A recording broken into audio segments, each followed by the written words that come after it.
तर मंडळी स्वागत आहे तुमचं आपल्या पुन्हा एका नवीन एका ब्लॉगमध्ये.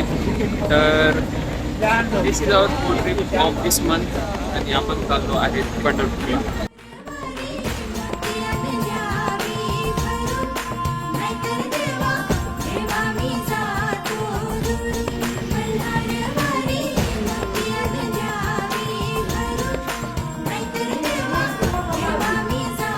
तर आज सध्या आपण आलो आहे पंढरपूरला पण आपण अरणला आलेलो आहे. अरणला म्हणजे तिथं सावता महाराजांनी समाधी घेतली, आपण तिथं आलेलो आहे. तुम्हाला तिथं ते खांब दाखवतो जिथं समाधी घेतलेली आहे.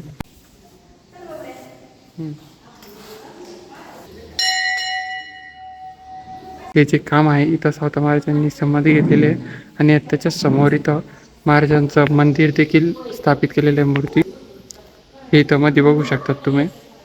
आज आपण पंढरपूरला आलेलो आहे. सकाळी निघलो असताना काही आलो, अर्जंटमध्ये ठरलं होतं आणि इथं खूप असं म्हणजे शांतता आहे एकदम. असं मला माहीत नव्हतं की सावता महाराजांची समाधी इथं आहे. तर हे जे सगळे वरती लिहिलेले ना, हे सगळं अभंग लिहिलेले जे की सावता महाराजांनी लिहिलेले होते. इथं भिंतीवरती सध्या 53 अभंग लिहिलेले.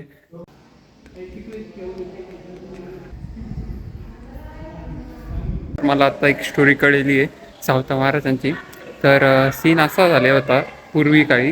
ज्ञानेश्वर महाराज आणि पुंडलिक महाराज नाही, ज्ञानेश्वर महाराज आणि कोणते तरी महाराज होते, ते विठ्ठलांच्या मागा लागले होते. मग विठ्ठल बोलले की मी सावता महाराजांची परीक्षा घेतो.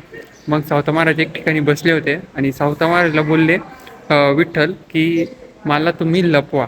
मागून ज्ञानेश्वर महाराजांनी ते येत आहे त्यांच्या चौकशीसाठी, किंवा असं 2 जण लागली आहे माझ्या मागं, असं काहीतरी सीन झाला होता. मग ते बोलले की मला कुठंतरी लपवा. आता लपवायला जागा नव्हती. तर मग सावता महाराजांनी काय केलं, सावता महाराजांनी त्यांच्याजवळ जो विळा होता त्या विळ्याने त्यांची छाती कापली अशी आणि तिथं विठ्ठलांना लपवलं. पण सीन असं झाला की लपवताना ते वरचं ते डोक्याचं ते पितांबर राहतं ते थोडंसं दिसण्यात आलं. तर मग त्यांना ते ज्ञानेश्वर महाराज आणि ते महाराज वरतून मागून येत होते, त्यांना ओळखू आलं. आणि तर मग ते बोलले की लपवला विठो अंतरंगी, असं काहीतरी तो अभंगात त्यांनी वर्णन केलेलं आहे. ही जी स्टोरी आहे माझ्या मागं तुम्ही जे बघताय तिथं सावता महाराजांनी त्यांची छाती चिरून विठ्ठलांना तिथं असं लपवलेलं आहे. हे तुम्ही इथं बघू शकतात. अशा प्रकारे त्यांनी विठ्ठलांना सावता महाराजांनी त्यांच्या हृदयात लपवलं होतं. हे 2 जे जण होते ते महाराजांच्या मागं लागले होते, म्हणजे विठ्ठलांच्या मागं आले होते.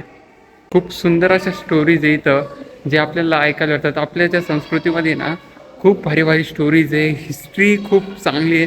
फक्त तुम्हाला ते बघता यायला पाहिजे, तुम्हाला ते जाणवता यायला पाहिजे. तुम्ही तिथं जाऊन त्या गोष्टी प्रत्यक्षपणे एकदम अनुभवल्या पाहिजे. आता मी इथं आलेलो आहे अरणमध्ये, तिथं सावता महाराजांनी समाधी घेतली होती आणि इथं मला ती स्टोरी कळली आहे सावता महाराजांची आणि विठ्ठलांची. ती मला खूप एकदम असं भारी वाटलेली आहे. ज्यामध्ये तिथं सावता महाराजांनी त्यांची छाती चिरून विठ्ठलांना लपवलं होतं ज्ञानेश्वर महाराजपासून. पण आणि अजून इथं त्यांचा बाग पण आहे आपल्या साईडला. आपण तिथं जाऊन तुम्हाला दाखवतो. मी इथं बाग आहे, असं तिथं आंब्यांची झाडं लावले सध्या, आंब्यांचे विहीर आहे, डाळिंबाचा बाग आहे, आंबे आहे आणि अजून विहिरीसुद्धा आहे. तर इथं तुम्ही बघू शकतात, हा आहे महाराजांचा बाग. इथं डाळिंब लावले ते, आंबे लावले ते आणि तिथं एक विहीरसुद्धा आहे. अजूनपर्यंत तर जपलेला आहे यांनी हा बाग. इथे एक विहीरसुद्धा आहे पण तिला पाणी नाही आहे सध्या, खूप खालीपर्यंत आहे. तळ दिसतं इथं डायरेक्ट, पण पाणी नाही याच्यात तेवढं. आमच्या आईसाहेब बोलत होता की इथं याच्यात कासव असतात, पण कासव तर मला काही दिसला नाही एवढ्या वरतून, कारण की पाणी नाही. त्यामुळं कासव मी बी खाली लपलेला असेल तर मला तर काही दिसला नाही, पण असन कासव त्याच्यात. हा बिल ते तिथं कबुतरांनी घरं केलेले इथं. हे बघा इथं. बाय द वे ही माझी 4th ट्रिप आहे ह्या महिन्यातली आणि आज आपण पंढरपूरला आलो होतो या ट्रिपमध्ये. खूप वेगळं वाटतं आहे. नुसतं फिरणं चालू आहे सध्या तर माझं.